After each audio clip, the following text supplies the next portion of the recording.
Assalamualaikum warahmatullahi wabarakatuh. Salam guru bergerak Indonesia maju. Baik, kami dari kelompok A909 kelas 29. Sebagai moderator di sini adalah Pak Taufikur Rahman. Sebagai presenter saya sendiri Bayi Eka Apriani Rastini. Sebagai penjawab pertanyaan Bu Hamdiah. Sebagai penanya Bu Siti Aisyah. Sebagai timekeeper Bapak Ahmad Ali Saputra. Dan pengajar praktik kami Bapak Muhammad Ma'ruf bersama fasilitator kami Bapak Lalu Muzhar. Di sini kami akan membahas konteks sosiokultural berdasarkan pemikiran Ki Hajar Dewantara. Deskripsi sosiokultural suku Sasak, di mana suku Sasak adalah etnis asli yang berasal dari Pulau Lombok, Nusa Tenggara Barat. Jumlah populasi etnis Sasak cukup banyak, yaitu sekitar 3 juta jiwa. Sebanyak 2,5 juta jiwa terkonsentrasi di Pulau Lombok, sedangkan sekitar 500.000 jiwa lainnya tersebar di beberapa wilayah Indonesia. Lombok memiliki panorama yang indah dengan topografi pegunungan, serta pesona Gunung Rinjani dan serta wilayah pesisir dengan banyak pantai eksotis. Beberapa kelompok orang Sasak masih hidup secara tradisional, sesuai warisan tradisi secara turun-temurun nenek moyang mereka.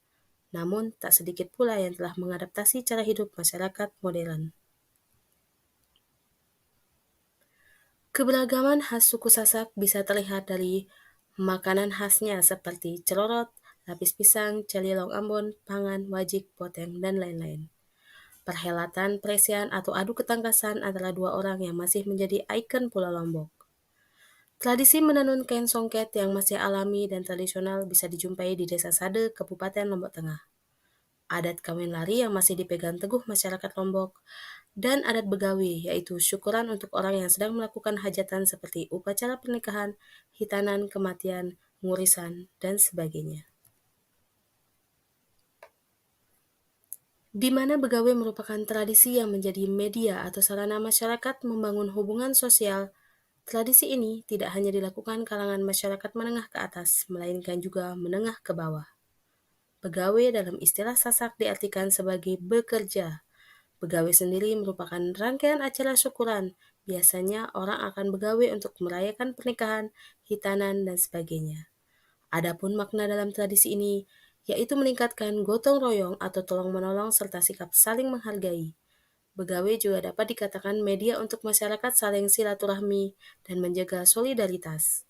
Saat begawe, masyarakat berbondong-bondong menuju rumah pemilik gawe dengan membawa alat yang diperlukan.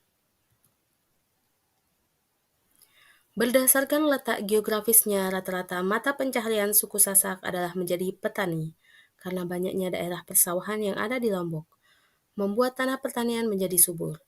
Hasil pertanian mereka adalah padi sawah, padi ladang, jagung, ubi kayu, ubi jalar, kacang tanah, kedelai, dan sorghum.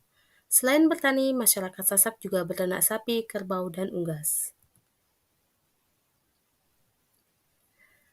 Pemikiran Ki Hajar Dewantara yang dapat diaplikasikan di sini adalah pertama, menuntun segala kodrat yang ada pada anak-anak sehingga anak dapat mencapai titik keselamatan dan kebahagiaan yang setinggi-tingginya. Kedua, pendidikan diibaratkan petani yang menanam padi. Ketiga, pendidikan yang berupaya memenuhi kodrat kebutuhan tumbuh kembang anak. Keempat, budi pekerti atau watak karakter merupakan perpaduan antara gerak pikiran, perasaan, dan kehendak atau kemauan sehingga menumbuhkan tenaga atau semangat. Kelima, bermain merupakan kodrat bagi anak. Bentuk pengimplementasian sebagai salah satu warisan sejarah dan tradisi ditinjau dari pemikiran Ki Hajar Dewantara di Pulau Lombok, dan khususnya di Lombok Barat yang kami angkat dalam pembahasan ini adalah mengenai sejarah dan tradisi begawe. Begawe atau pesta adat adalah salah satu tradisi yang ada di Pulau Lombok. Begawe merupakan tradisi yang menjadi media atau sarana masyarakat membangun hubungan sosial. Begawe dalam tradisi ini bermakna meningkatkan gotong royong atau tolong-menolong serta sikap saling menghargai. Dalam pelaksanaannya, begawe menjunjung semangat gotong royong. Semangat ini sangat menonjol terlihat dan dilakukan secara tidak langsung oleh masyarakat Lombok. Dan di sini dapat dilihat pada gambar. Semangat gotong royong yang diwariskan oleh pemangku adat sejak dahulu masih terus dipertahankan hingga saat ini. Hal ini mencerminkan masih kuatnya rasa persaudaraan dan kebersamaan di antara warga masyarakat. Bagaimana pemikiran Ki Hajar Dewantara dapat dikontekstualkan sesuai dengan nilai-nilai luhur kearifan budaya daerah asal yang relevan menjadi penguatan karakter siswa sebagai individu sekaligus sebagai anggota masyarakat pada konteks lokal sosial budaya di daerah?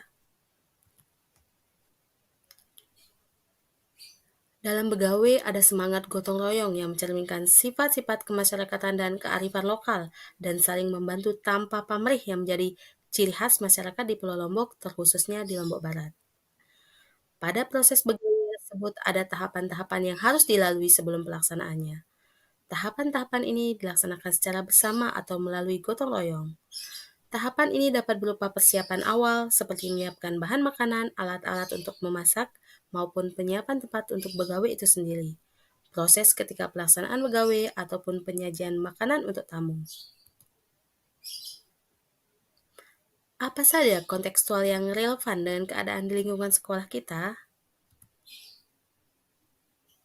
Ada beberapa langkah atau tahapan yang relevan dengan sikap gotong royong yang dapat diaplikasikan di kelas.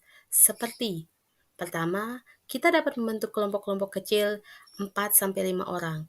Kelompok-kelompok ini diibaratkan sebagai warga dalam komunitas masyarakat tertentu. Masing-masing kelompok mempersiapkan materi atau bahan atau alat yang menjadi tugas dalam proses pembelajaran. Pada tahap ini relevan dengan persiapan awal seperti pada begawi. Kedua, mengerjakan tugas secara berkelompok dengan membagi tugas pada masing-masing anggota. Pada tahap ini relevan dengan proses ketika pelaksanaan begawe. Dan yang terakhir, menyajikan hasil atau produk dari tugas yang dikerjakan. Pada tahap ini relevan dengan ketika penyajian makanan untuk para tamu. Dan di sini dapat kita lihat beberapa gambar yang bisa kita implementasikan di kelas. Seperti pertama, persiapan, kedua, pemilihan bahan, ketiga, pelaksanaan, dan keempat, penyajian. Mungkin hanya ini persentase dari kelompok kami, kurang lebihnya kami mohon maaf. Terima kasih.